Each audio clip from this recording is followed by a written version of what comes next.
So Ravens flock, major news came out earlier today. Lamar Jackson is officially back at practice. It was in unlimited capacity. However, Lamar Jackson is back at practice, which it causes most of us to believe that there is a high likelihood that he will be playing on Sunday. Many of us were nervous because of the fact that earlier this week there was still no updates on if he was ready to practice again. Obviously, Harbaugh, when talking about it, he's not gonna go into full detail, just simply from a strategic standpoint. Like, no coach in the NFL is gonna want to go out of their way to give updates on key players that's too obvious, just because you don't want your opponents to have full confidence in a certain game plan. You would at least want to try to surprise them if possible. But from the way it looks right now, it looks like Lamar will be back and ready to play. This is absolutely major, because if Lamar if it came out today that Lamar wasn't gonna practice, I'm letting y'all know right now, I was legitimately gonna just start doing mock drafts from right now until the end of the season. Because at that point, I would just say, pack it up. We're not beating the Bears. We're not, like, we're probably gonna, at that point, I'm like, the season's done. This does still lend a little bit of hope to the Ravens flock that maybe we can in fact turn a historic run from Lamar. But part of the reason many Ravens fans like myself believe that it is still on the table, it's no guarantee, of course. We still might end up just having just a wasted season and picking high in the draft, but the possibility of going on a run is still on the table, just because of the fact that in the Lamar era, we've seen several different moments, several different instances where we as a team have gone on. Lamar has led us on very long winning streaks on multiple occasions, whether it be seasons. There have been seasons where we went on an 8-game winning streak, 10-game winning. Obviously, in the 2019 season, for example, we went on a 12-game winning streak. So you look at our schedule right now, we're 1-5. The AFC is I'll say it's pretty evenly matched this year, honestly. Like, there's no real standout team, but at the same time, the downside to that, of course, is it is a lot more competitive, so it's very bunched up in that wild cards when it comes to those 3 wild card spots. So, like I said in the last video, if we wanted to make a shot, if we wanted to really have the best chance of punching our ticket into the playoffs, you're gonna have to win the division flat out. And with the Bengals pulling off the upset against the Steelers, that does still keep the AFC North it still keeps it relatively close. It doesn't allow the Steelers to run away with it. And if we do go on a run, winning the division is still on the table ultimately, because we still have 5 divisional games as well as 11 total games. But I do believe we have to win out of these next 11 games. We got to win at least 10. And that, it's a shame, right? That's asking for a lot, for especially from a team that's this flawed.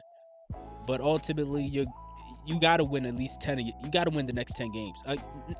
You have to win 10 out of your next 11 games. And I don't think that's off the table, especially with Pat Ricard coming back as well. Project Pat, he's back in the building. He was a full participant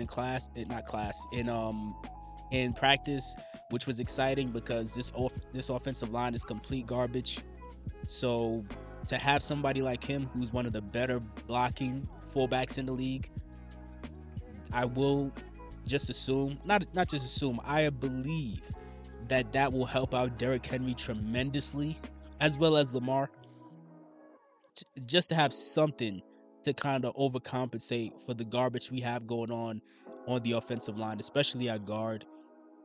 I think that'll help out a lot. Also, Kyle Hamilton was back in practice. Most of our guys were back in practice except Tavius, of course, who broke his foot, and Marlon Humphrey, who, according to John Harbaugh, has an illness. But again, I still do believe that a miracle run would still be on the table. Now, if we do go on this crazy run, will that carry into the playoffs? I mean, I would hope so, right? But even though I hope so, I don't know. But I would like to think that it would, because from this point forward, every game is a playoff game. Like you can't like we can't go into these games lackadaisical like we do every single season under John Harbaugh. We have to go out there with the sense of not just urgency, but with the sense of desperation, because at this point you're 1-5. Like at this point you're 1-5. You have no breathing room right now. You have to go out there as if every game is win or go home, like it's a playoff game. And when you look at this schedule, even though our season started with a very tough stretch against the Bills, the Rams, the Chiefs, the Lions, the Browns, who are divisional opponents, outside of them, the only game that on paper should have been a little easy was the Texans game. But ironically, the Texans, who have a bad offense right now, they completely blew us out of the water, which is kind of funny. But when you look at the next handful of games, our next 5 games, it's much easier in comparison to that. We play, and this coming week is extremely important because we have 2 games next week, and it seems like not enough people are mentioning that. Like, it's not just about the Bears, it's about the Bears and the Dolphins. We're gonna play the Bears, turn around on a short week, and then go play the Dolphins on Sunday Night Football. And then also the next 3 games after that are Vikings, Browns, Jets. Now, when you look at those games, 2 of those games really should be a cakewalk, and the 2 teams I'm talking about are the Dolphins and the Jets. Both of them are they're just a complete dumpster fire. The Dolphins should be trying to unload players, trade players, cut play. They should be trying to just fire everybody and really just start from scratch. I don't really assuming Lamar play. Now, if Lamar doesn't play, I still, man, forget it. The season's over. But if Lamar does play, games like that should be a gimme. Same thing with the Jets. They're in shambles. You still can't underestimate them because these teams are desperate too.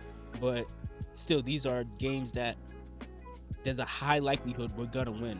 Because when Lamar's in the game, we average 32 a game, 32 points a game. The Dolphins and the Jets simply can't compete with that. The Browns, it's a little trickier because they're a divisional rival and they have an elite defense, but I do believe that if Lamar's playing, that's still a very winnable game.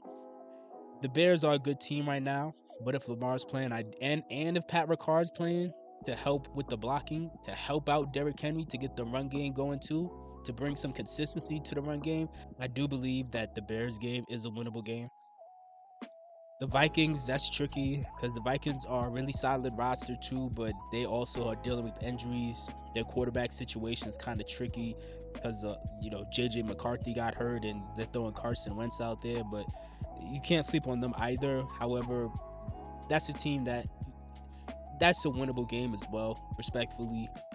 So again, that 5-game stretch of Chicago, Miami, Minnesota, Cleveland, New York, like, that's a game I could very easily talk myself into saying that we could go 5-0 in that stretch.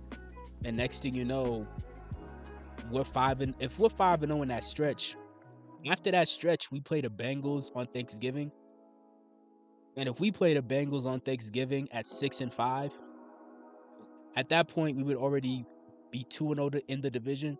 We climbed out of that hole and got back over 500. I could absolutely see a scenario where we do keep that momentum going and go on a run, but only time will tell if that's actually going to be the case. But this definitely is exciting.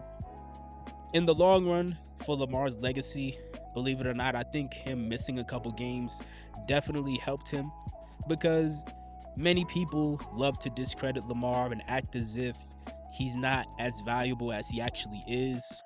So when people like me mention, like, hey, without Lamar, we would only win 5 games, many people, including so-called experts on ESPN and Fox, they're always disagreeing with that mindset, and they're always saying things like, "Oh, the Ravens are a playoff team without Lamar. They would still win 10 games without Lamar." That was already false in the first place. But this current 2-game stretch without Lamar further proves that these people that talk about us don't really know what they're talking about. And we know what Lamar's value is. And you have some Ravens fans, and now ultimately they recognize, like, okay, without Lamar, we're a poverty franchise, honestly, as it's currently constructed. Because again, flawed roster, flawed coaching staff. We have all the hype, but without Lamar, none of this actually, like, this team simply isn't truly as good as we're hyped up to be. But let me know, do you believe that Lamar will play on Sunday against the Bears? And do you believe that Lamar has the ability to lead us on another long winning streak to get us back into the playoff conversation?